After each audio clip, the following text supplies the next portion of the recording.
Okay, so I've been following this YSL RICO trial down in Fulton County, Georgia.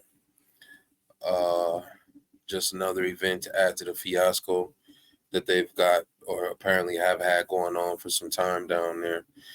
At any rate, my guy Max Shardt really was able to pull some things out from this little witty cross examination. And not so much that he really goes on for some time here. I mean, this is an hour and 45 minutes on this particular clip, and then there's another one that's about an hour, little over an hour. So he cross-examined the guy for at least 3 hours. And there's a part here though that I just wanted to quickly highlight as I was listening to this. I just wanted to go over a little bit of what he's saying and then respond or react to it, and then we'll leave it at that. So let's listen in on a little bit of this, and then we'll give our thoughts.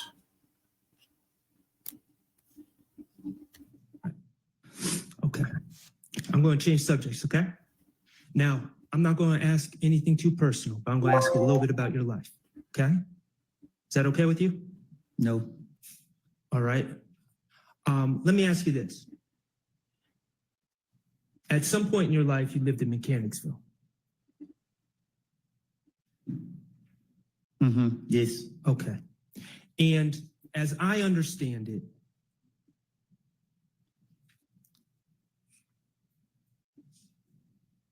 your life hasn't always been easy. My life ain't never been easy. Okay. Your life has never been easy. And there have been times where you have been in dangerous situations in your life. Is that fair to say? Yes. Okay. I want to ask you about some ways that you avoid dangerous situations. Okay. When you are approaching a stoplight, a red light, do you stop at the red lights? Objection on relevance. It's very relevant. I assume he's going to get to it. Do you stop at the red lights? Hell no. Okay, you said hell no. Yeah. Okay.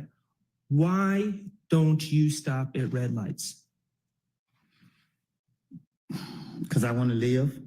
Okay. And when you say because you want to live, what are you afraid of at red lights? What is your concern? Somebody pulling up on the side of my car. Someone pulling up on the side of the car and shooting you, correct? Yes. Okay. And so when you pull up to red lights, you might stop briefly, but then you... I'm not stopping at all. Okay, so you just keep going. Right through it. Okay. I appreciate you telling us that information. And is that during the day and night? There's no any red light. Okay. If the police right there, I turn off. And you've actually told the police this in a prior interview in 2021. You told them that you don't stop at red lights, correct? You told Investigator Flores that. Probably did.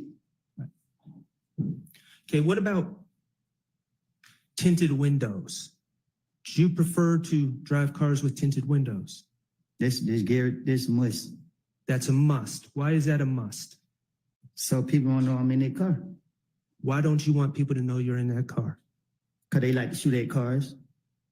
Okay, so is that a form of self-preservation, riding around in cars with tinted windows only? You better. Okay.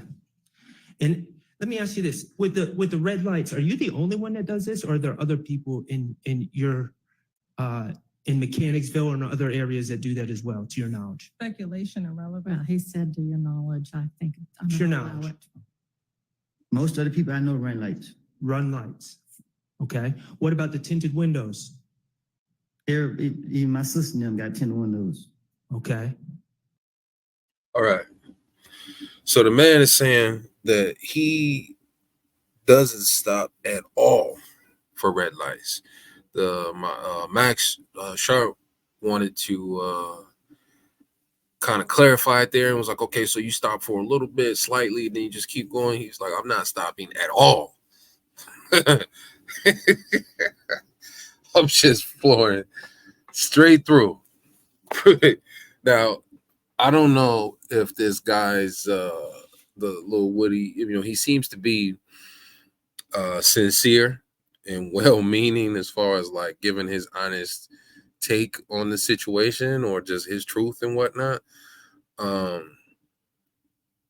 But he definitely seems to be in over his head as far as his intellectual ability to really manage the situation and deal with the gravity of everything that he finds himself in. And then he comes with this almost childlike naivety about the situation. But I say that this is the man said that most of the people he knows runs red lights, and most of the people he knows has tinted windows. Now, as to the tinted windows up here in the Twin Cities, I actually agree with that, right? Like it just kind of is what it is. There are days in my case where I would prefer to just ride with tints, even inclusive of the windshield. And there are days when I prefer to ride without them. And I don't have anybody riding down on me. I'm not a trap star. I got no ops and this and that, right? All of the nonsense that people are into. It's just a matter of just riding, in a particular mood or mode where I feel like being a bit more incognito. You know what I'm saying? And so I could agree with the tinted windows at a point, but the running red lights, that's on another level. Just zooming through those joints, that's clearly on another level. And this guy, he has this childlike mannerisms to him, and I believe this dude was once a rapper. So imagine, like, this is somebody who's leading individuals, somebody who's, because people's always entertainment, right? Rapping until it's to a point, that's true, but to a point it isn't, right? For a lot of these kids, these kids and people that are listening, these are the only real voices that they're hearing, that they're taking information from, for better or for worse. And how tragic that must be if somebody was taking any kind of information from a guy like this, to be honest. Any kind of information, which I'm sure he has some life experiences and whatnot that he could share, but it's a tragic state of affairs right here as far as the state of the culture, the state of where the average man is, particularly black man here, not only in Georgia, but I think this is representative of the situation throughout the US of A. It's pretty much a microcosm of the same kind of nonsense that's going on as far as people having ops and being in that whole world of space and time. I'm not in it. I see it. I know of it. I know people who are. I'm not, have no desire to be. And I would hope that a lot of you are not interested in that either. Now, as far as, life does what it does, people grow up how they grow up, and everyone is where they are. At the same time, no, there's got to be checks and balances, and that kind of thing is just over the top. Furthermore, Fulton County, shame on you yet again. This whole fiasco and why you're even letting this play out like this. This is a star witness that you have. Somebody you're calling up here to convince jurors that his word is truthful, and what he said about who he saw so and so, or he heard so and so kill or shoot somebody. You think somebody who runs red lights and is proud of that fact, riding around with tents, guns, him and his whole social circle, that's somebody that you have as your star witness? Absolutely ridiculous and shameful. Enough is enough. You guys need to go ahead and let that go. Make some kind of a deal. You're clearly defeated.